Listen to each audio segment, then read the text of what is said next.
திருக்குறள் சிந்தனை. தன்னை அகழ்வார்களையெல்லாம் நிலம் தாங்கி நிற்றல் போல தம்மை இகழ்வார்களையெல்லாம் பொறுத்து நிற்றல் மிகவும் உயர்வான செயலாகும். உள்ளம் பொறுமை காக்க உயர்வு வெள்ளமாக நிறைந்து வரும். மண்வெட்டி முதலிய கருவிகளை கொண்டு நிலத்தை கிண்டி கிளர்ந்து ஒருவன் தோண்டுகிறான்.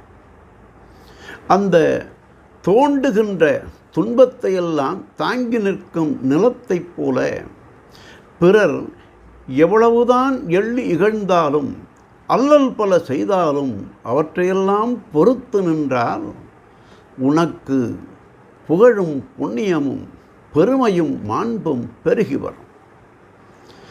தன்னை அன்னையாய் காக்கும் நிலத்தை ஒருவன் தோண்டுதல் முதலிய குற்றங்களை செய்தாலும் பொறுத்து நிற்றல் போல மண்ணை பார்த்தாவது மனிதன் இனியனாக பொறுமையை காத்து வர வேண்டும்.